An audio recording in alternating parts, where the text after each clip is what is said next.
Carta de San Pablo a los Romanos. Romanos, capítulo 1. Pablo, siervo de Cristo Jesús, llamado a ser apóstol, apartado para anunciar el Evangelio de Dios, que por medio de sus profetas ya había prometido en las Sagradas Escrituras. Este Evangelio habla de su Hijo, que según la naturaleza humana era descendiente de David, pero que según el Espíritu de Santidad fue designado con poder Hijo de Dios por la resurrección. Él es Jesucristo, nuestro Señor. Por medio de Él, y en honor a su nombre, recibimos el don apostólico para persuadir a todas las naciones que obedezcan a la fe. Entre ellas están incluidos también ustedes, a quienes Jesucristo ha llamado. Les escribo a todos ustedes, los amados de Dios que están en Roma, que han sido llamados a ser santos. Que Dios nuestro Padre y el Señor Jesucristo les concedan gracia y paz. En primer lugar, por medio de Jesucristo, doy gracias a mi Dios por todos ustedes, pues en el mundo entero se habla bien de su fe. Dios, a quien sirvo de corazón, predicando el Evangelio de su Hijo, me es testigo de que los recuerdo a ustedes sin cesar. Siempre pido en mis oraciones que, si es la voluntad de Dios, por fin se me abra ahora el camino para ir a visitarlos. Tengo muchos deseos de verlos para impartirles algún don espiritual que los fortalezca. Mejor dicho, para que unos a otros nos animemos con la fe que compartimos. Quiero que sepan, hermanos, que aunque hasta ahora no he podido visitarlos, muchas veces me he propuesto hacerlo para recoger algún fruto entre ustedes, tal como lo he recogido entre las otras naciones. Estoy en deuda con todos, sean cultos o incultos, instruidos o ignorantes. De allí mi gran anhelo de predicarles el Evangelio también a ustedes que están en Roma. A la verdad, no me avergüenzo del Evangelio, pues es poder de Dios para la salvación de todos los que creen, de los judíos primeramente, pero también de los gentiles. De hecho, en el Evangelio se revela la justicia que proviene de Dios, la cual es por fe de principio a fin, tal como está escrito. El justo vivirá por la fe. Ciertamente, la ira de Dios viene revelándose desde el cielo contra toda impiedad e injusticia de los seres humanos, que con su maldad obstruyen la verdad. Me explico. Lo que se puede conocer acerca de Dios es evidente para ellos, pues Él mismo se lo ha revelado. Porque desde la creación del mundo, las cualidades invisibles de Dios, es decir, su eterno poder y su naturaleza divina, se perciben claramente a través de lo que Él creó, de modo que nadie tiene excusa.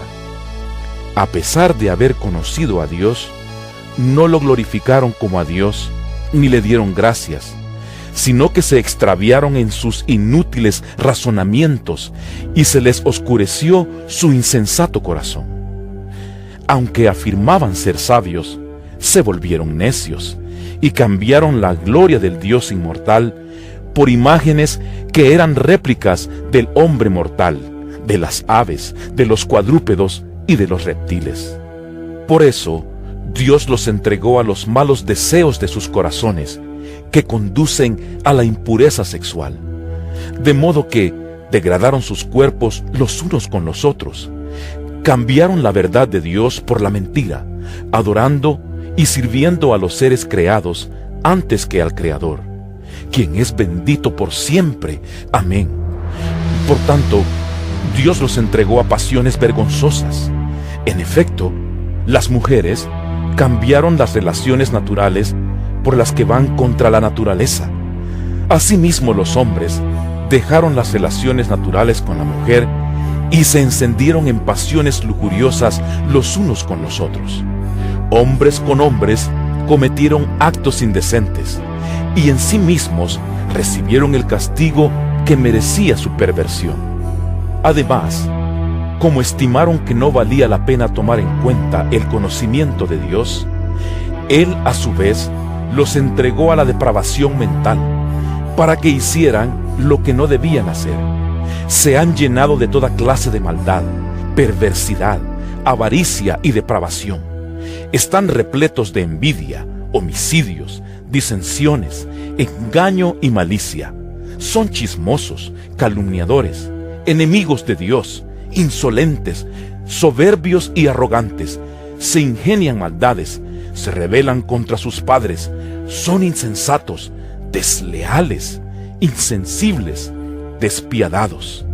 Saben bien que, según el justo decreto de Dios, quienes practican tales cosas merecen la muerte. Sin embargo, no solo siguen practicándolas, sino que incluso aprueban a quienes las practican. Romanos capítulo 2. Por tanto, no tienes excusa tú, quien quiera que seas, cuando juzgas a los demás, pues al juzgar a otros, te condenas a ti mismo, ya que practicas las mismas cosas. Ahora bien, sabemos que el juicio de Dios contra los que practican tales cosas se basa en la verdad.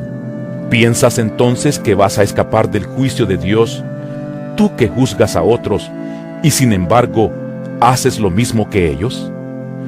¿No ves que desprecias las riquezas de la bondad de Dios, de su tolerancia y de su paciencia, al no reconocer que su bondad quiere llevarte al arrepentimiento? Pero por tu obstinación y por tu corazón empedernido, sigues acumulando castigo contra ti mismo para el día de la ira, cuando Dios revelará su justo juicio, porque Dios pagará a cada uno según lo que merezcan sus obras. Él dará vida eterna a los que, perseverando en las buenas obras, buscan gloria, honor e inmortalidad. Pero los que por egoísmo rechazan la verdad para aferrarse a la maldad, recibirán el gran castigo de Dios. Habrá sufrimiento y angustia para todos los que hacen el mal, los judíos primeramente y también los gentiles. Pero gloria, honor y paz para todos los que hacen el bien, los judíos primeramente y también los gentiles, porque con Dios no hay favoritismos. Todos los que han pecado sin conocer la ley, también perecerán sin la ley. Y todos los que han pecado conociendo la ley, por la ley serán juzgados. Porque Dios no considera justos a los que oyen la ley, sino a los que la cumplen. De hecho, cuando los gentiles que no tienen la ley cumplen por naturaleza lo que la ley exige, ellos son ley para sí mismos, aunque no tengan la ley. Estos muestran que llevan escrito en el corazón lo que la ley exige, como lo atestigua su conciencia. Pues sus propios pensamientos algunas veces los acusan y otras veces los excusan. Así sucederá el día en que, por medio de Jesucristo, Dios juzgará los secretos de toda persona, como lo declara mi Evangelio. Ahora bien, tú que llevas el nombre de judío, que dependes de la ley y te jactas de tu relación con Dios, que conoces su voluntad y sabes discernir lo que es mejor porque eres instruido por la ley, que estás convencido de ser guía de los ciegos y luz de los que están en la oscuridad, instructor de los ignorantes, maestro de los sencillos, pues tienes en la ley la esencia misma del conocimiento y de la verdad. En fin, tú que enseñas a otros, ¿no te enseñas a ti mismo?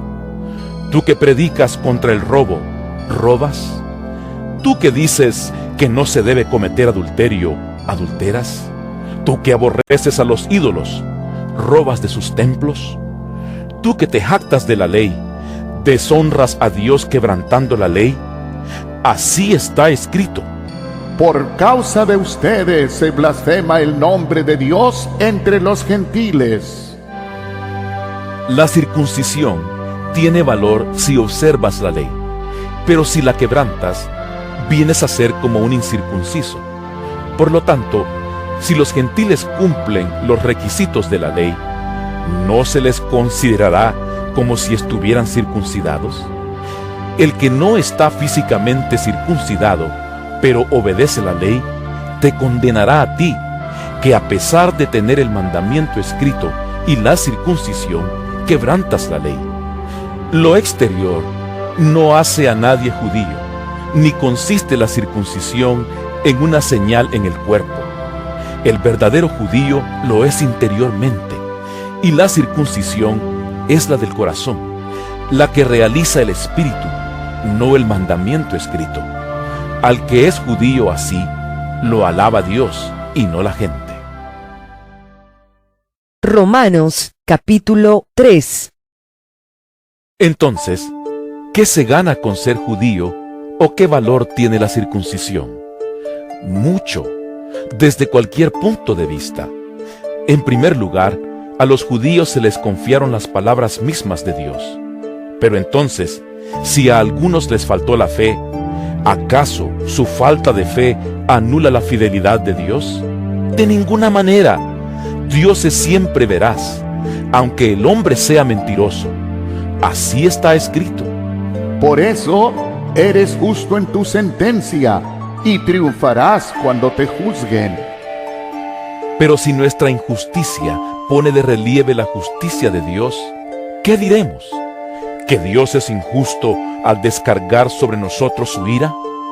Hablo en términos humanos. De ninguna manera. Si así fuera, ¿cómo podría Dios juzgar al mundo? Alguien podría objetar: si mi mentira destaca la verdad de Dios y si aumenta su gloria, ¿por qué todavía se me juzga como pecador?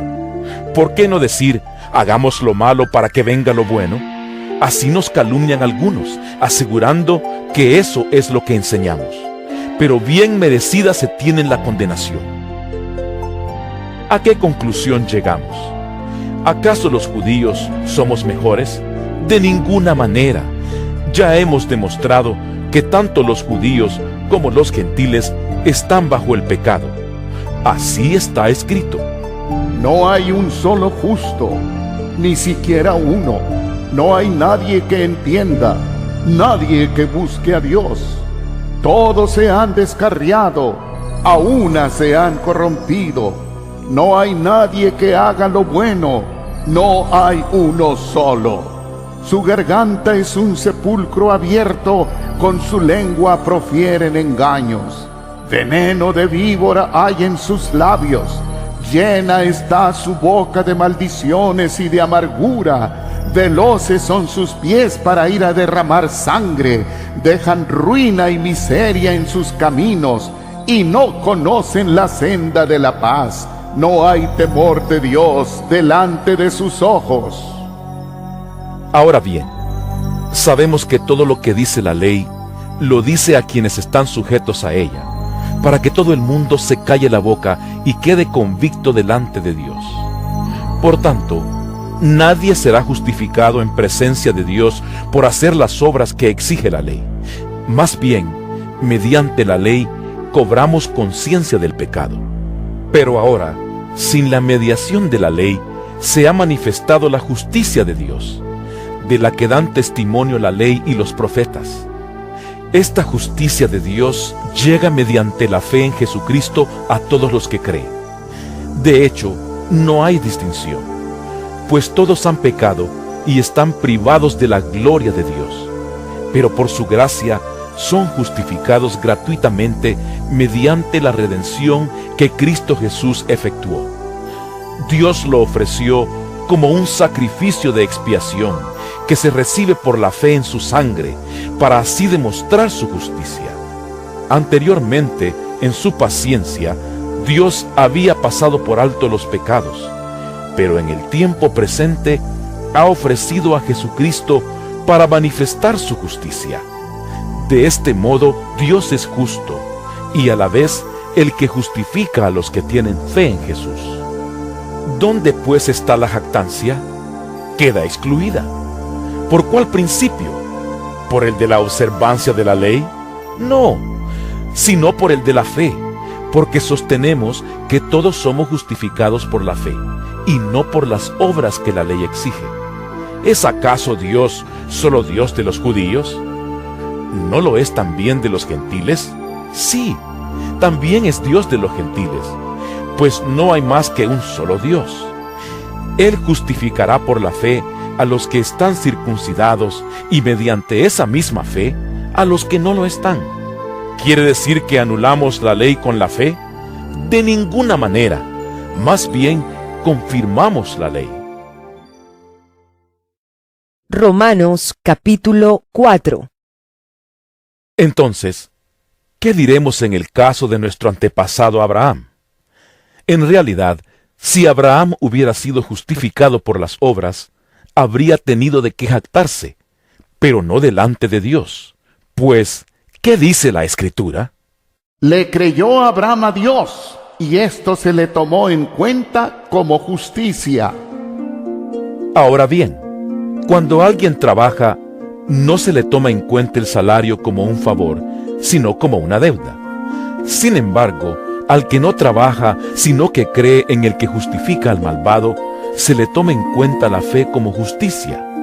David dice lo mismo cuando habla de la dicha de aquel a quien Dios le atribuye justicia sin la mediación de las obras. Dichosos aquellos a quienes se les perdonan las transgresiones y se les cubren los pecados. Dichoso aquel cuyo pecado el Señor no tomará en cuenta. ¿Acaso se ha reservado esta dicha solo para los que están circuncidados? ¿Acaso no es también para los gentiles? Hemos dicho que a Abraham se le tomó en cuenta la fe como justicia. ¿Bajo qué circunstancia sucedió esto?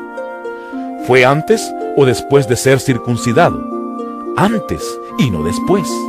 Es más, cuando todavía no estaba circuncidado, recibió la señal de la circuncisión como sello de la justicia que se le había tomado en cuenta por la fe. Por tanto, Abraham es padre de todos los que creen, aunque no hayan sido circuncidados. Y a estos se les toma en cuenta su fe como justicia. Y también es padre de aquellos que, además de haber sido circuncidados, siguen las huellas de nuestro padre Abraham, quien creyó cuando todavía era incircunciso. En efecto, no fue mediante la ley como Abraham y su descendencia recibieron la promesa de que él sería heredero del mundo, sino mediante la fe, la cual se le tomó en cuenta como justicia. Porque si los que viven por la ley fueran los herederos, entonces la fe no tendría ya ningún valor y la promesa no serviría de nada. La ley, en efecto, acarrea castigo, pero donde no hay ley, tampoco hay transgresión. Por eso la promesa viene por la fe, a fin de que por la gracia quede garantizada para toda la descendencia de Abraham. Esta promesa no es sólo para los que son de la ley, sino para los que son también de la fe de Abraham, quien es el Padre que tenemos en común delante de Dios, tal como está escrito. Te he confirmado como padre de muchas naciones. Así que Abraham creyó en el Dios que da vida a los muertos y que llama las cosas que no son como si ya existieran. Contra toda esperanza, Abraham creyó y esperó, y de este modo llegó a ser padre de muchas naciones, tal como se le había dicho. Así de numerosa será tu descendencia.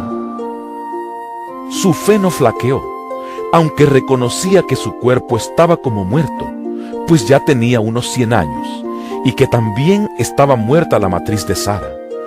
Ante la promesa de Dios, no vaciló como un incrédulo, sino que se reafirmó en su fe y dio gloria a Dios, plenamente convencido de que Dios tenía poder para cumplir lo que había prometido. Por eso se le tomó en cuenta su fe como justicia. Y esto de que se le tomó en cuenta no se escribió solo para Abraham, sino también para nosotros. Dios tomará en cuenta nuestra fe como justicia, pues creemos en aquel que le levantó de entre los muertos, a Jesús nuestro Señor. Él fue entregado a la muerte por nuestros pecados y resucitó para nuestra justificación. Romanos capítulo 5. En consecuencia, ya que hemos sido justificados mediante la fe, tenemos paz con Dios por medio de nuestro Señor Jesucristo. También por medio de Él y mediante la fe, tenemos acceso a esta gracia en la cual nos mantenemos firmes. Así que nos regocijamos en la esperanza de alcanzar la gloria de Dios. Y no solo en esto, sino también en nuestros sufrimientos, porque sabemos que el sufrimiento produce perseverancia, la perseverancia, entereza de carácter, la entereza de carácter, esperanza. Y esta esperanza no nos defrauda, porque Dios ha derramado su amor en nuestro corazón por el Espíritu Santo que nos ha dado. A la verdad, como éramos incapaces de salvarnos, en el tiempo señalado, Cristo murió por los malvados. Difícilmente habrá quien muera por un justo, aunque tal vez haya quien se atreva a morir por una persona buena. Pero Dios demuestra su amor por nosotros en esto, en que cuando todavía éramos pecadores, Cristo murió por nosotros. Y ahora que hemos sido justificados por su sangre, con cuánta más razón, por medio de Él, seremos salvados del castigo de Dios. Porque si cuando éramos enemigos de Dios, fuimos reconciliados con Él mediante la muerte de su Hijo, con cuánta más razón, habiendo sido reconciliados, seremos salvados por su vida. Y no solo esto, sino que también nos regocijamos en Dios por nuestro Señor Jesucristo, pues gracias a Él ya hemos recibido la reconciliación. Por medio de un solo hombre, el pecado entró en el mundo, y por medio del pecado entró la muerte. Fue así como la muerte pasó a toda la humanidad, porque todos pecaron. Antes de promulgarse la ley, ya existía el pecado en el mundo. Es cierto que el pecado no se toma en cuenta cuando no hay ley. Sin embargo, desde Adán hasta Moisés, la muerte reinó, incluso sobre los que no pecaron quebrantando un mandato como lo hizo Adán, quien es figura de aquel que había de venir. Pero la transgresión de Adán no puede compararse con la gracia de Dios, pues si por la transgresión de un solo hombre murieron todos, cuánto más el don que vino por la gracia de un solo hombre, Jesucristo, abundó para todos. Tampoco se puede comparar la dádiva de Dios con las consecuencias del pecado de Adán. El juicio que lleva a la condenación fue resultado de un solo pecado, pero la dádiva que lleva a la justificación tiene que ver con una multitud de transgresiones.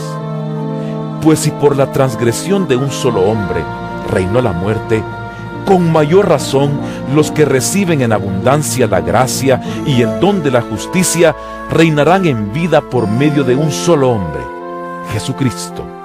Por tanto, así como una sola transgresión causó la condenación de todos, también un solo acto de justicia produjo la justificación que da vida a todos.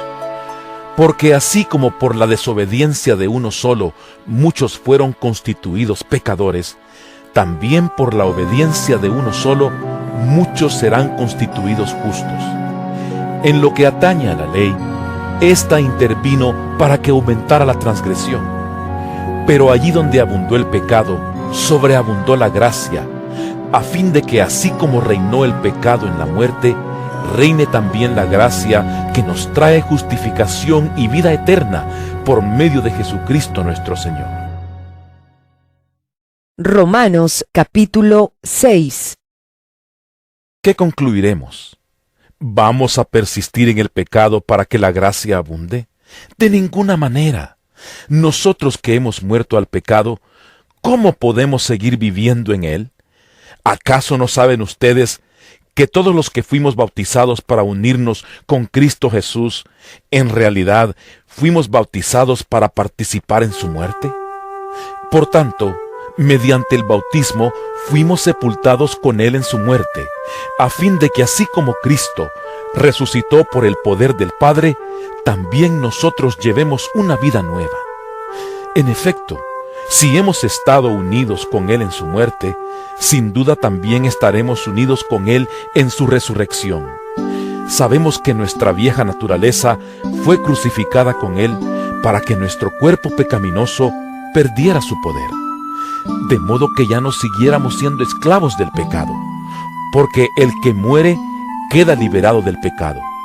Ahora bien, si hemos muerto con Cristo, confiamos que también viviremos con Él, pues sabemos que Cristo, por haber sido levantado de entre los muertos, ya no puede volver a morir. La muerte ya no tiene dominio sobre Él. En cuanto a su muerte, murió al pecado una vez y para siempre. En cuanto a su vida, vive para Dios. De la misma manera, también ustedes considérense muertos al pecado, pero vivos para Dios en Cristo Jesús. Por lo tanto, no permitan ustedes que el pecado reine en su cuerpo mortal, ni obedezcan a sus malos deseos. No ofrezcan los miembros de su cuerpo al pecado como instrumentos de injusticia.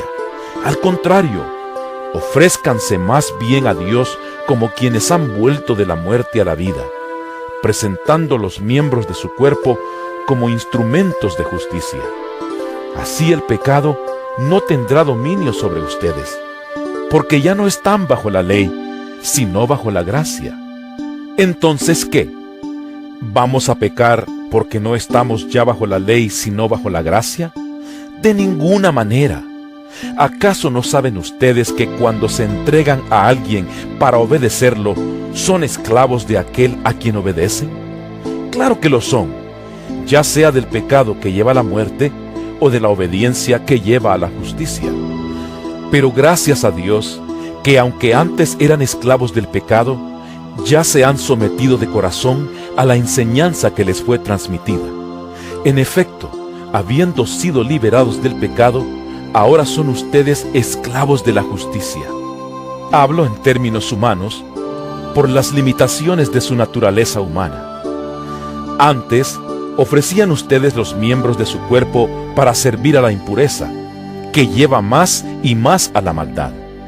Ofrézcanlos ahora para servir a la justicia, que lleva a la santidad. Cuando ustedes eran esclavos del pecado, estaban libres del dominio de la justicia. ¿Qué fruto cosechaban entonces? Cosas que ahora los avergüenzan y que conducen a la muerte. Pero ahora que han sido liberados del pecado y se han puesto al servicio de Dios, cosechan la santidad que conduce a la vida eterna. Porque la paga del pecado es muerte, mientras que la dádiva de Dios es vida eterna en Cristo Jesús, nuestro Señor. Romanos capítulo 7.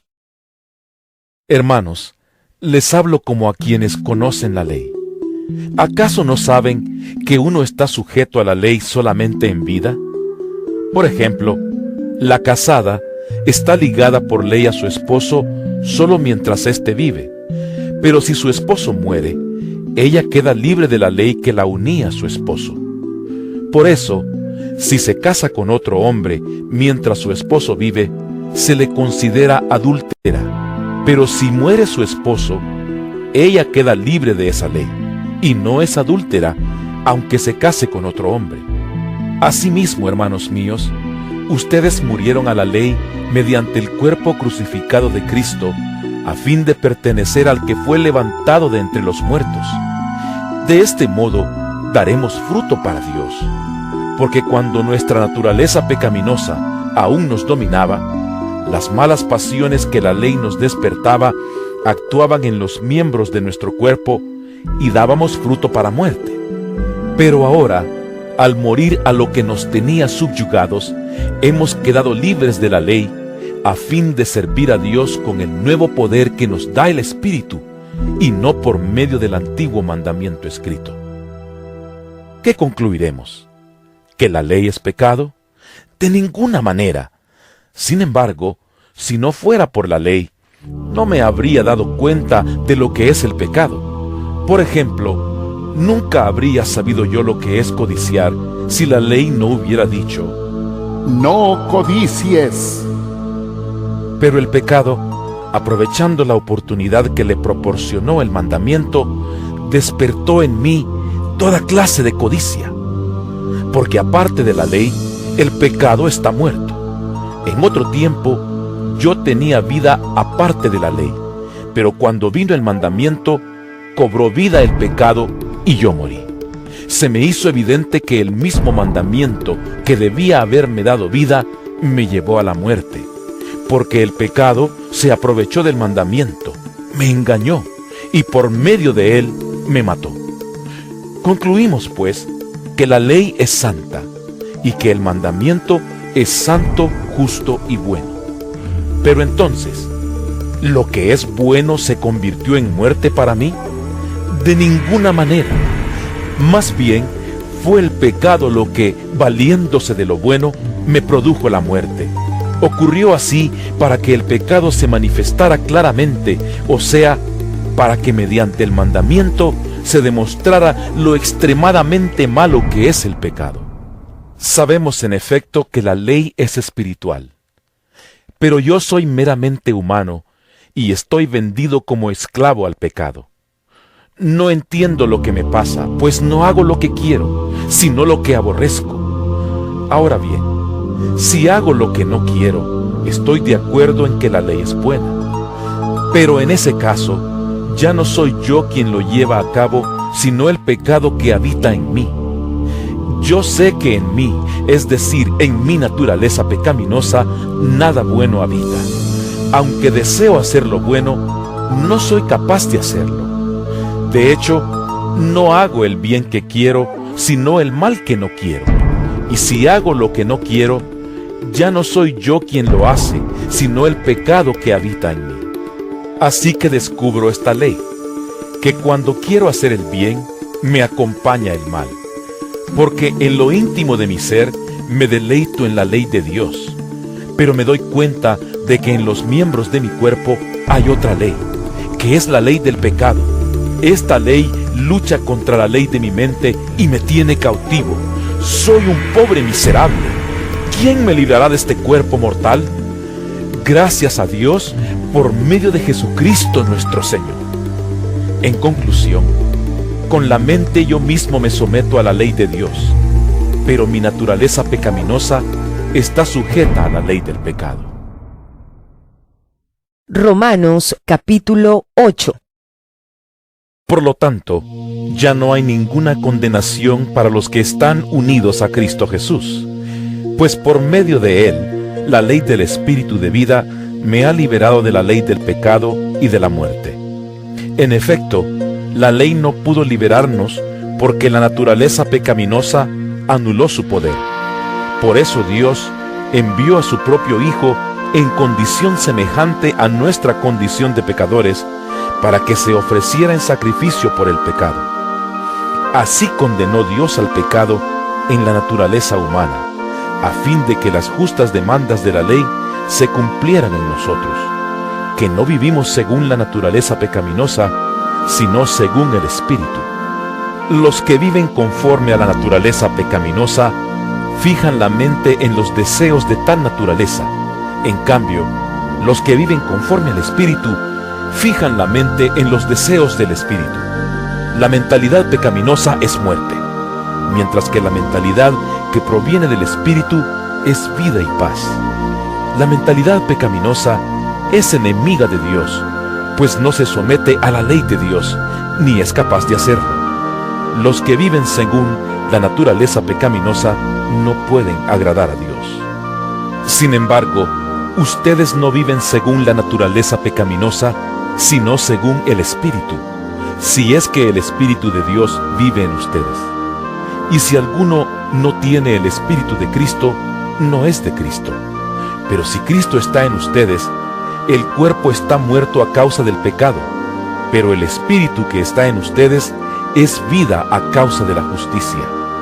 Y si el Espíritu de aquel que levantó a Jesús de entre los muertos vive en ustedes, el mismo que levantó a Cristo de entre los muertos, también dará vida a sus cuerpos mortales por medio de su Espíritu que vive en ustedes. Por tanto, hermanos, tenemos una obligación, pero no es la de vivir conforme a la naturaleza pecaminosa, porque si ustedes viven conforme a ella, morirán. Pero si por medio del Espíritu dan muerte a los malos hábitos del cuerpo, vivirán. Porque todos los que son guiados por el Espíritu de Dios son hijos de Dios. Y ustedes no recibieron un espíritu que de nuevo los esclavice al miedo, sino el Espíritu que los adopta como hijos y les permite clamar: Abba, Padre. El Espíritu mismo le asegura a nuestro espíritu que somos hijos de Dios. Y si somos hijos, somos herederos, herederos de Dios y coherederos con Cristo, pues si ahora sufrimos con Él, también tendremos parte con Él en su gloria. De hecho, considero que en nada se comparan los sufrimientos actuales con la gloria que habrá de revelarse en nosotros. La creación aguarda con ansiedad la revelación de los hijos de Dios, porque fue sometida a la frustración. Esto no sucedió por su propia voluntad, sino por la del que así lo dispuso. Pero queda la firme esperanza de que la creación misma ha de ser liberada de la corrupción que la esclaviza, para así alcanzar la gloriosa libertad de los hijos de Dios. Sabemos que toda la creación todavía gime a una como si tuviera dolores de parto, y no solo ella, sino también nosotros mismos, que tenemos las primicias del Espíritu. Gemimos interiormente mientras aguardamos nuestra adopción como hijos, es decir, la redención de nuestro cuerpo, porque en esa esperanza fuimos salvados. Pero la esperanza que se ve ya no es esperanza. ¿Quién espera lo que ya tiene? Pero si esperamos lo que todavía no tenemos, en la espera mostramos nuestra constancia. Asimismo, en nuestra debilidad el Espíritu acude a ayudarnos. No sabemos qué pedir, pero el Espíritu mismo intercede por nosotros con gemidos que no pueden expresarse con palabras. Y Dios, que examina los corazones, sabe cuál es la intención del Espíritu, porque el Espíritu intercede por los creyentes conforme a la voluntad de Dios. Ahora bien, sabemos que Dios dispone todas las cosas para el bien de quienes lo aman, los que han sido llamados de acuerdo con su propósito. Porque a los que Dios conoció de antemano, también los predestinó a ser transformados según la imagen de su Hijo, para que Él sea el primogénito entre muchos hermanos. A los que predestinó, también los llamó. A los que llamó, también los justificó. Y a los que justificó, también los glorificó. ¿Qué diremos frente a esto? Si Dios está de nuestra parte, ¿quién puede estar en contra nuestra? El que no escatimó ni a su propio Hijo, sino que lo entregó por todos nosotros, ¿cómo no habrá de darnos generosamente junto con Él todas las cosas? ¿Quién acusará a los que Dios ha escogido? Dios es el que justifica. ¿Quién condenará? Cristo Jesús es el que murió e incluso resucitó y está a la derecha de Dios e intercede por nosotros. ¿Quién nos apartará del amor de Cristo? ¿La tribulación o la angustia? ¿La persecución? ¿El hambre? ¿La indigencia? ¿El peligro o la violencia? Así está escrito. Por tu causa siempre nos llevan a la muerte. Nos tratan como a ovejas para el matadero. Sin embargo, en todo esto somos más que vencedores por medio de aquel que nos amó. Pues estoy convencido de que ni la muerte ni la vida, ni los ángeles ni los demonios, ni lo presente ni lo porvenir, ni los poderes, ni lo alto, ni lo profundo, ni cosa alguna en toda la creación podrá apartarnos del amor que Dios nos ha manifestado en Cristo Jesús nuestro Señor. Romanos capítulo 9. Digo la verdad en Cristo, no miento. Mi conciencia me lo confirma en el Espíritu Santo. Me invade una gran tristeza y me embarga un continuo dolor. desearía yo mismo ser maldecido y separado de Cristo por el bien de mis hermanos, los de mi propia raza, el pueblo de Israel. De ellos son la adopción como hijos, la gloria divina, los pactos, la ley y el privilegio de adorar a Dios y contar con sus promesas. De ellos son los patriarcas, y de ellos, según la naturaleza humana, nació Cristo, quien es Dios sobre todas las cosas. Alabado sea por siempre. Amén.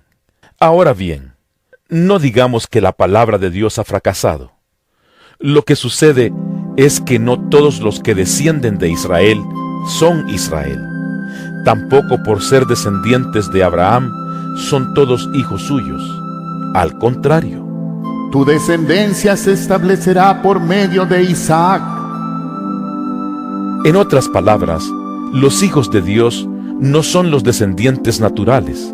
Más bien, se considera descendencia de Abraham a los hijos de la promesa. Y la promesa es esta: Dentro de 1 año vendré y para entonces Sara tendrá un hijo. No solo eso, también sucedió que los hijos de Rebeca tuvieron un mismo padre, que fue nuestro antepasado Isaac. Sin embargo, antes de que los mellizos nacieran o hicieran algo bueno o malo, y para confirmar el propósito de la elección divina, no en base a las obras, sino al llamado de Dios, se le dijo a ella: El mayor servirá al menor. Y así está escrito: Amé a Jacob, pero aborrecí a Esaú. ¿Qué concluiremos? ¿Acaso es Dios injusto? De ninguna manera. Es un hecho que a Moisés le dice: Tendré clemencia de quien yo quiera tenerla, y seré compasivo con quien yo quiera serlo. Por lo tanto, la elección no depende del deseo ni del esfuerzo humano, sino de la misericordia de Dios. Porque la Escritura le dice al faraón: Te he levantado precisamente para mostrar en ti mi poder, y para que mi nombre sea proclamado por toda la tierra. Así que Dios tiene misericordia de quien Él quiere tenerla, y endurece a quien Él quiere endurecer. Pero tú me dirás: entonces, ¿por qué todavía nos echa la culpa a Dios? ¿Quién puede oponerse a su voluntad? Respondo: ¿quién eres tú para pedirle cuentas a Dios? ¿Acaso le dirá la olla de barro al que la modeló: ¿por qué me hiciste así? ¿No tiene derecho el alfarero de hacer del mismo barro unas vasijas para usos especiales y otras para fines ordinarios? ¿Y qué si Dios, queriendo mostrar su ira y dar a conocer su poder, soportó con mucha paciencia a los que eran objeto de su castigo y estaban destinados a la destrucción? ¿Qué si lo hizo para dar a conocer sus gloriosas riquezas a los que eran objeto de misericordia y a quienes de antemano preparó para esa gloria? Esos somos nosotros, a quienes Dios llamó, no solo de entre los judíos, sino también de entre los gentiles. Así lo dice Dios en el libro de Oseas: Llamaré mi pueblo a los que no son mi pueblo, y llamaré mi amada a la que no es mi amada. Y sucederá que en el mismo lugar donde se les dijo: ustedes no son mi pueblo, serán llamados hijos del Dios viviente. Isaías, por su parte, proclama respecto de Israel: Aunque los israelitas sean tan numerosos como la arena del mar, solo el remanente será salvo, porque plenamente y sin demora el Señor cumplirá su sentencia en la tierra. Así había dicho Isaías: Si el Señor Todopoderoso no nos hubiera dejado descendientes, seríamos ya como Sodoma, nos pareceríamos a Gomorra. ¿Qué concluiremos? Pues que los gentiles que no buscaban la justicia la han alcanzado. Me refiero a la justicia que es por la fe. En cambio Israel, que iba en busca de una ley que le diera justicia, no ha alcanzado esa justicia. ¿Por qué no? Porque no la buscaron mediante la fe, sino mediante las obras, como si fuera posible alcanzarla así. Por eso tropezaron con la piedra de tropiezo, como está escrito.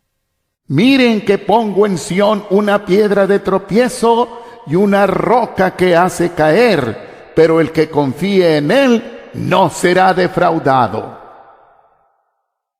Romanos capítulo 10. Hermanos, el deseo de mi corazón y mi oración a Dios por los israelitas es que lleguen a ser salvos. Puedo declarar en favor de ellos que muestran celo por Dios, pero su celo no se basa en el conocimiento, no conociendo la justicia que proviene de Dios y procurando establecer la suya propia, no se sometieron a la justicia de Dios. De hecho, Cristo es el fin de la ley, para que todo el que cree reciba la justicia. Así describe Moisés la justicia que se basa en la ley. Quien practique estas cosas vivirá por ellas. Pero la justicia que se basa en la fe afirma: No digas en tu corazón, ¿quién subirá al cielo? Es decir, para hacer bajar a Cristo. O, ¿quién bajará al abismo? Es decir, para hacer subir a Cristo de entre los muertos. ¿Qué afirma entonces? La palabra está cerca de ti, la tienes en la boca y en el corazón. Esta es la palabra de fe que predicamos, que si confiesas con tu boca que Jesús es el Señor y crees en tu corazón que Dios lo levantó de entre los muertos, serás salvo. Porque con el corazón se cree para ser justificado, pero con la boca se confiesa para ser salvo. Así dice la Escritura. Todo el que confíe en Él no será jamás defraudado. No hay diferencia entre judíos y gentiles, pues el mismo Señor es Señor de todos y bendice abundantemente a cuantos lo invocan, porque todo el que invoque el nombre del Señor será salvo. Ahora bien, ¿cómo invocarán a aquel en quien no han creído? ¿Y cómo creerán en aquel de quien no han oído? ¿Y cómo oirán si no hay quien les predique? ¿Y quién predicará sin ser enviado? Así está escrito. Qué hermoso es recibir al mensajero que trae buenas nuevas. Sin embargo, no todos los israelitas aceptaron las buenas nuevas. Isaías dice: Señor, ¿quién ha creído a nuestro mensaje? Así que la fe viene como resultado de oír el mensaje, y el mensaje que se oye es la palabra de Cristo. Pero pregunto, ¿acaso no oyeron? ¡Claro que sí! Por toda la tierra se difundió su voz, sus palabras llegan hasta los confines del mundo. Pero insisto, ¿acaso no entendió Israel? En primer lugar, Moisés dice: Yo haré que ustedes sientan envidia de los que no son nación. Voy a irritarlos con una nación insensata. Luego Isaías se atreve a decir: Dejé que me hallaran los que no me buscaban. Me di a conocer a los que no preguntaban por mí. En cambio, respecto de Israel, dice: Todo el día extendí mis manos hacia un pueblo desobediente y rebelde. Romanos capítulo 11. Por lo tanto, pregunto, ¿acaso rechazó Dios a su pueblo? De ninguna manera. Yo mismo soy israelita, descendiente de Abraham, de la tribu de Benjamín. Dios no rechazó a su pueblo, al que de antemano conoció. ¿No saben lo que relata la Escritura en cuanto a Elías? Acusó a Israel delante de Dios. Señor, han matado a tus profetas y han derribado tus altares. Yo soy el único que ha quedado con vida, y ahora quieren matarme a mí también. ¿Y qué le contestó la voz divina? He apartado para mí 7,000 hombres, los que no se han arrodillado ante Baal. Así también hay en la actualidad un remanente escogido por gracia. Y si es por gracia, ya no es por obras, porque en tal caso la gracia ya no sería gracia. ¿Qué concluiremos? Pues que Israel no consiguió lo que tanto deseaba, pero sí lo consiguieron los elegidos. Los demás fueron endurecidos, como está escrito. Dios les dio un espíritu insensible, ojos con los que no pueden ver y oídos con los que no pueden oír, hasta el día de hoy. Y David dice: Que sus banquetes se les conviertan en red y en trampa, en tropezadero y en castigo, que se les nublen los ojos para que no vean y se encorven sus espaldas para siempre.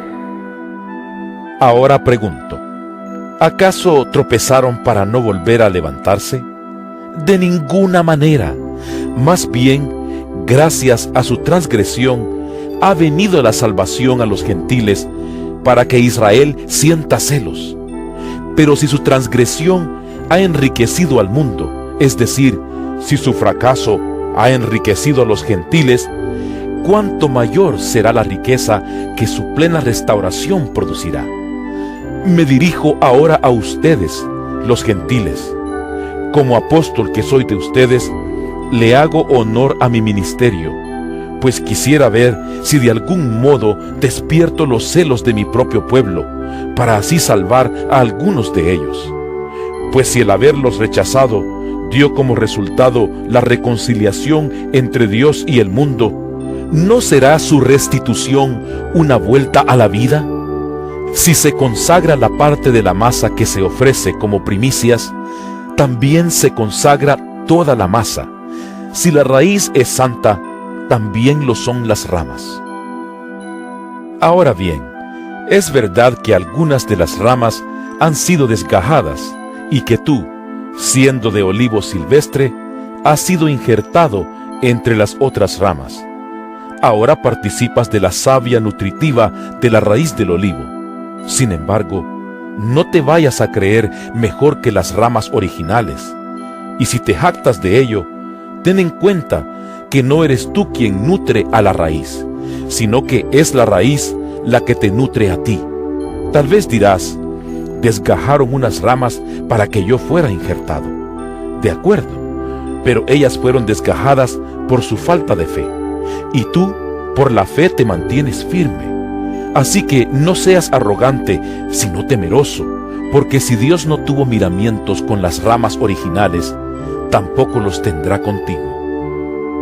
Por tanto, considera la bondad y la severidad de Dios. Severidad hacia los que cayeron y bondad hacia ti. Pero si no te mantienes en su bondad, tú también serás desgajado. Y si ellos dejan de ser incrédulos, serán injertados, porque Dios tiene poder para injertarlos de nuevo. Después de todo, si tú fuiste cortado de un olivo silvestre al que por naturaleza pertenecías, y contra tu condición natural fuiste injertado en un olivo cultivado, con cuánta mayor facilidad las ramas naturales de ese olivo serán injertadas de nuevo en él. Hermanos, quiero que entiendan este misterio para que no se vuelvan presuntuosos. Parte de Israel se ha endurecido, y así permanecerá hasta que haya entrado la totalidad de los gentiles.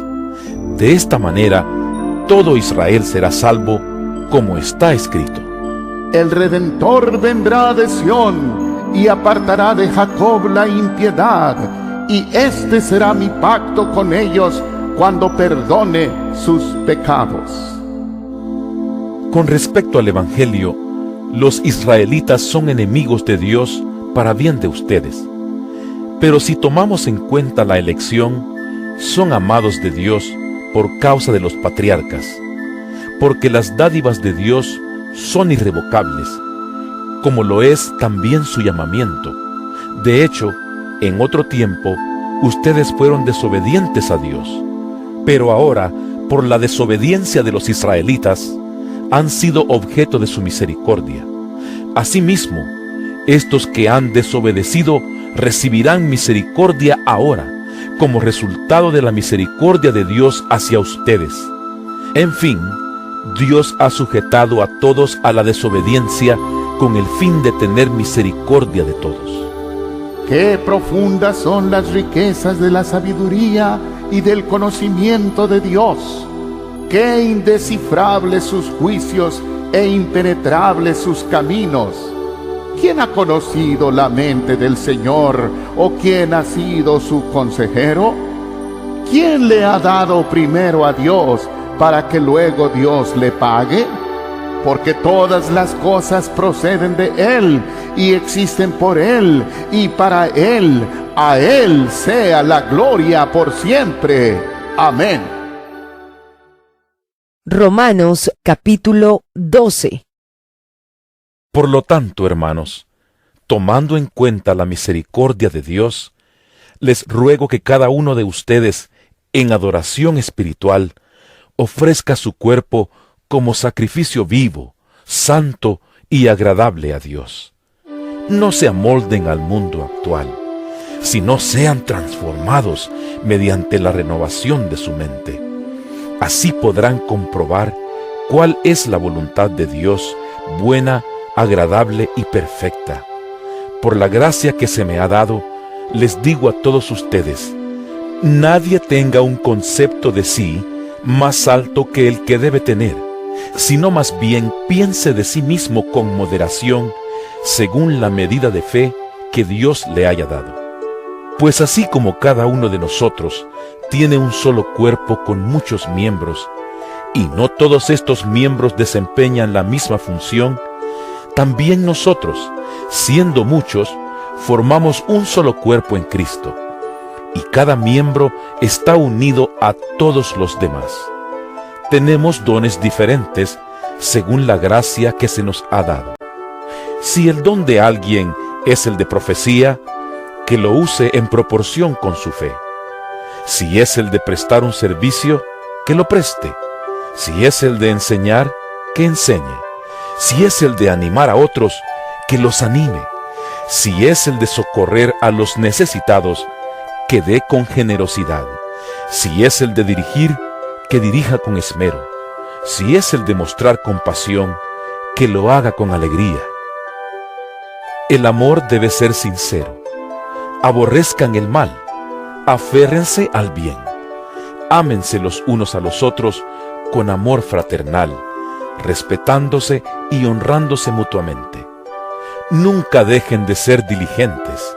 Antes bien, sirvan al Señor con el fervor que da el Espíritu. Alégrense en la esperanza. Muestren paciencia en el sufrimiento. Perseveren en la oración. Ayuden a los hermanos necesitados. Practiquen la hospitalidad. Bendigan a quienes los persigan. Bendigan y no maldigan. Alégrense con los que están alegres. Lloren con los que lloran. Vivan en armonía los unos con los otros. No sean arrogantes, sino háganse solidarios con los humildes. No se crean los únicos que saben. No paguen a nadie mal por mal. Procuren hacer lo bueno delante de todos. Si es posible, en cuanto dependa de ustedes, vivan en paz con todos. No tomen venganza, hermanos míos, sino dejen el castigo en las manos de Dios, porque está escrito: Mía es la venganza, yo pagaré. Dice el Señor. Antes bien, si tu enemigo tiene hambre, dale de comer. Si tiene sed, dale de beber. Actuando así, harás que se avergüence de su conducta. no te dejes vencer por el mal. Al contrario, vence el mal con el bien. Romanos capítulo 13. Todos deben someterse a las autoridades públicas, pues no hay autoridad que Dios no haya dispuesto. Así que las que existen fueron establecidas por Él. Por lo tanto, todo el que se opone a la autoridad se rebela contra lo que Dios ha instituido. Los que así proceden recibirán castigo, porque los gobernantes no están para infundir terror a los que hacen lo bueno, sino a los que hacen lo malo. ¿Quieres librarte del miedo a la autoridad? Haz lo bueno, y tendrás su aprobación, pues está al servicio de Dios para tu bien. Pero si haces lo malo, entonces debes tener miedo. No en vano lleva la espada, pues está al servicio de Dios para impartir justicia y castigar al malhechor. Así que es necesario someterse a las autoridades, no solo para evitar el castigo, sino también por razones de conciencia. Por eso mismo pagan ustedes impuestos, pues las autoridades están al servicio de Dios, dedicadas precisamente a gobernar. Paguen a cada uno lo que le corresponda. Si deben impuestos, paguen los impuestos. Si deben contribuciones, paguen las contribuciones. Al que deban respeto, muéstrenle respeto. Al que deban honor, ríndanle honor.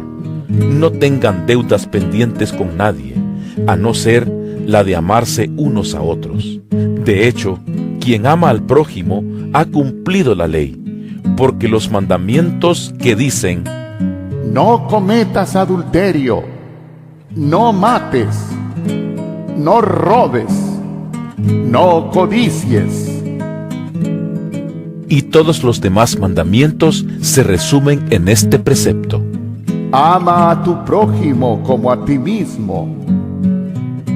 El amor no perjudica al prójimo, así que el amor es el cumplimiento de la ley. Hagan todo esto estando conscientes del tiempo en que vivimos. Ya es hora de que despierten del sueño, pues nuestra salvación está ahora más cerca de cuando inicialmente creímos. La noche está muy avanzada y ya se acerca el día. Por eso, dejemos a un lado las obras de la oscuridad y pongámonos la armadura de la luz. Vivamos decentemente como a la luz del día, no en orgías y borracheras, ni en inmoralidad sexual y libertinaje, ni en disensiones y envidias. Más bien, revístanse ustedes del Señor Jesucristo y no se preocupen por satisfacer los deseos de la naturaleza pecaminosa. Romanos capítulo 14. Reciban al que es débil en la fe, pero no para entrar en discusiones. A algunos su fe les permite comer de todo, pero hay quienes son débiles en la fe y solo comen verduras. El que come de todo no debe menospreciar al que no come ciertas cosas, y el que no come de todo no debe condenar al que lo hace, pues Dios lo ha aceptado. ¿Quién eres tú para juzgar al siervo de otro? Que se mantenga en pie o que caiga es asunto de su propio Señor, y se mantendrá en pie porque el Señor tiene poder para sostenerlo. Hay quien considera que un día tiene más importancia que otro, pero hay quien considera iguales todos los días. Cada uno debe estar firme en sus propias opiniones. El que le da importancia especial a cierto día, lo hace para el Señor. El que come de todo, come para el Señor, y lo demuestra dándole gracias a Dios. Y el que no come, para el Señor se abstiene, y también da gracias a Dios. Porque ninguno de nosotros vive para sí mismo, ni tampoco muere para sí. Si vivimos, para el Señor vivimos, y si morimos, para el Señor morimos. Así pues, sea que vivamos o que muramos, del Señor somos. Para esto mismo murió Cristo y volvió a vivir, para ser Señor tanto de los que han muerto como de los que aún viven. Tú entonces, ¿por qué juzgas a tu hermano? O tú, ¿por qué lo menosprecias? Todos tendremos que comparecer ante el tribunal de Dios.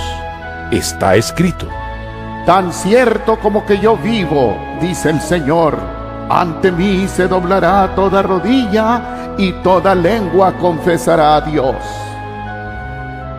Así que cada uno de nosotros tendrá que dar cuentas de sí a Dios. Por tanto, dejemos de juzgarnos unos a otros. Más bien, propónganse no poner tropiezos ni obstáculos al hermano. Yo de mi parte, estoy plenamente convencido en el Señor Jesús de que no hay nada impuro en sí mismo. Si algo es impuro, lo es solamente para quien así lo considera. Ahora bien, si tu hermano se angustia por causa de lo que comes, ya no te comportas con amor. No destruyas por causa de la comida al hermano por quien Cristo murió. En una palabra, no den lugar a que se hable mal del bien que ustedes practican, porque el reino de Dios no es cuestión de comidas o bebidas, sino de justicia, paz y alegría en el Espíritu Santo. El que de esta manera sirve a Cristo, agrada a Dios y es aprobado por sus semejantes. Por lo tanto, esforcémonos por promover todo lo que conduzca a la paz y a la mutua edificación. No destruyas la obra de Dios por causa de la comida. Todo alimento es puro. Lo malo es hacer tropezar a otros por lo que uno come. Más vale no comer carne ni beber vino, ni hacer nada que haga caer a tu hermano. Así que la convicción que tengas tú al respecto, manténla como algo entre Dios y tú. Dichoso aquel a quien su conciencia no lo acusa por lo que hace. Pero el que tiene dudas en cuanto a lo que come, se condena, porque no lo hace por convicción, y todo lo que no se hace por convicción es pecado. Romanos capítulo 15. Los fuertes en la fe debemos apoyar a los débiles en vez de hacer lo que nos agrada. Cada uno debe agradar al prójimo para su bien, con el fin de edificarlo, porque ni siquiera Cristo se agradó a sí mismo, sino que, como está escrito, sobre mí han recaído los insultos de tus detractores. De hecho, todo lo que se escribió en el pasado se escribió para enseñarnos, a fin de que, alentados por las Escrituras, perseveremos en mantener nuestra esperanza. Que el Dios que infunde aliento y perseverancia les conceda vivir juntos en armonía, conforme al ejemplo de Cristo Jesús, para que con un solo corazón y a una sola voz glorifiquen al Dios y Padre de nuestro Señor Jesucristo. Por tanto, acéptense mutuamente, así como Cristo los aceptó a ustedes para gloria de Dios. Les digo que Cristo se hizo servidor de los judíos para demostrar la fidelidad de Dios a fin de confirmar las promesas hechas a los patriarcas y para que los gentiles glorifiquen a Dios por su compasión, como está escrito. Por eso te alabaré entre las naciones, cantaré salmos a tu nombre. En otro pasaje dice, Alégrense, naciones, con el pueblo de Dios. y en otra parte, Alaben al Señor, naciones todas, pueblos todos, cántenle alabanzas. a su vez, Isaías afirma, Brotará la raíz de Isaí, el que se levantará para gobernar a las naciones. En él los pueblos pondrán su esperanza. que el Dios de la esperanza los llene de toda alegría y paz a ustedes que creen en Él, para que rebosen de esperanza por el poder del Espíritu Santo. Por mi parte, hermanos míos, estoy seguro de que ustedes mismos rebosan de bondad, abundan en conocimiento y están capacitados para instruirse unos a otros. Sin embargo, les he escrito con mucha franqueza sobre algunos asuntos, como para refrescarles la memoria.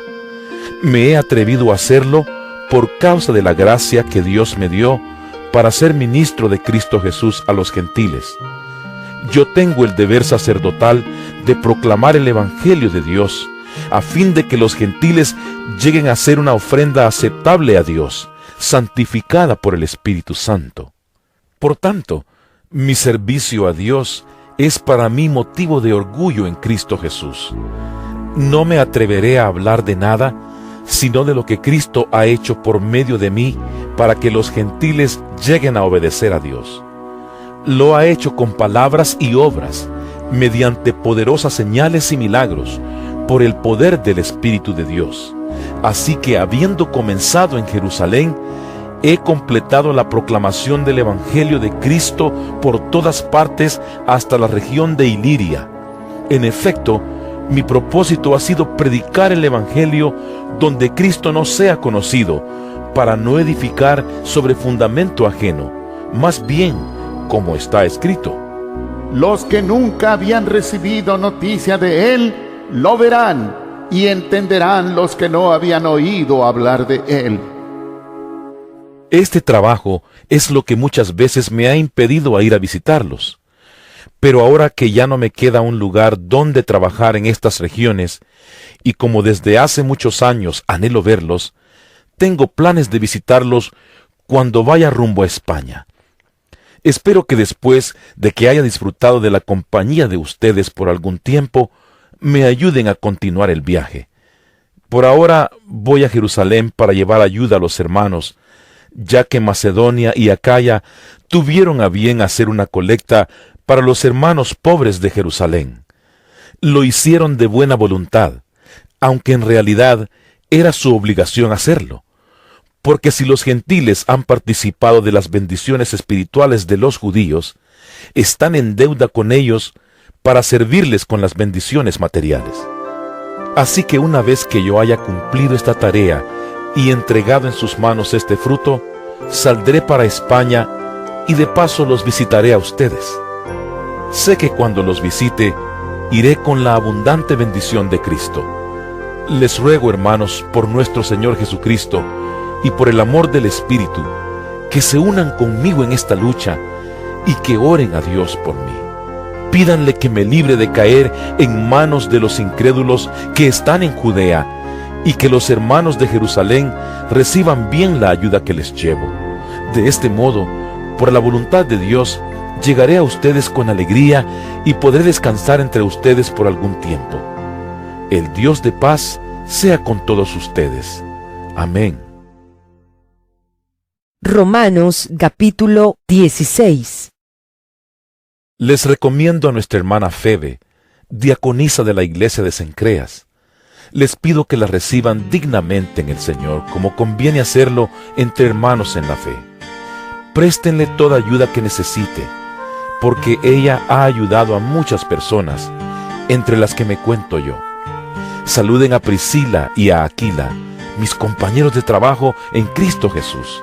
Por salvarme la vida, ellos arriesgaron la suya. Tanto yo como todas las iglesias de los gentiles les estamos agradecidos. Saluden igualmente a la iglesia que se reúne en la casa de ellos. Saluden a mi querido hermano Epeneto, el primer convertido a Cristo en la provincia de Asia. Saluden a María, que tanto ha trabajado por ustedes. Saluden a Andrónico y a Junías, mis parientes y compañeros de cárcel, destacados entre los apóstoles y convertidos a Cristo antes que yo. Saluden a Amplias, mi querido hermano en el Señor. Saluden a Urbano, nuestro compañero de trabajo en Cristo, y a mi querido hermano Estaquis. Saluden a Apeles, que ha dado tantas pruebas de su fe en Cristo. Saluden a los de la familia de Aristóbulo. Saluden a Herodión, mi pariente. Saluden a los de la familia de Narciso, fieles en el Señor. Saluden a Trifena y a Trifosa, las cuales se esfuerzan trabajando por el Señor. Saluden a mi querida hermana Pérsida, que ha trabajado muchísimo en el Señor. Saluden a Rufo, distinguido creyente, y a su madre, que ha sido también como una madre para mí. Saluden a Asíncrito, a Flegonte, a Hermes, a Patrobas, a Hermas y a los hermanos que están con ellos. Saluden a Filólogo, a Julia, a Nereo y a su hermana, a Olimpas y a todos los hermanos que están con ellos. Salúdense unos a otros con un beso santo. Todas las iglesias de Cristo les mandan saludos. Les ruego, hermanos, que se cuiden de los que causan divisiones y dificultades y van en contra de lo que a ustedes se les ha enseñado. Apártense de ellos. Tales individuos no sirven a Cristo nuestro Señor, sino a sus propios deseos.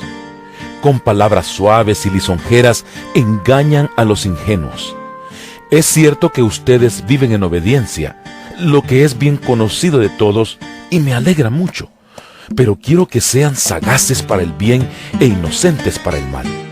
Muy pronto, el Dios de paz aplastará a Satanás bajo los pies de ustedes. Que la gracia de nuestro Señor Jesús sea con ustedes. Saludos de parte de Timoteo, mi compañero de trabajo, como también de Lucio, Jasón y Sosipater, mis parientes. Yo, Tercio, que escribo esta carta, los saludo en el Señor. Saludos de parte de Gayo, de cuya hospitalidad disfrutamos yo y toda la iglesia de este lugar. También les mandan saludos Erasto, que es el tesorero de la ciudad, y nuestro hermano Cuarto. El Dios eterno ocultó su misterio durante largos siglos, pero ahora lo ha revelado por medio de los escritos proféticos, según su propio mandato, para que todas las naciones obedezcan a la fe. Al que puede fortalecerlos a ustedes conforme a mi evangelio y a la predicación acerca de Jesucristo, al único sabio Dios, sea la gloria para siempre por medio de Jesucristo. Amén.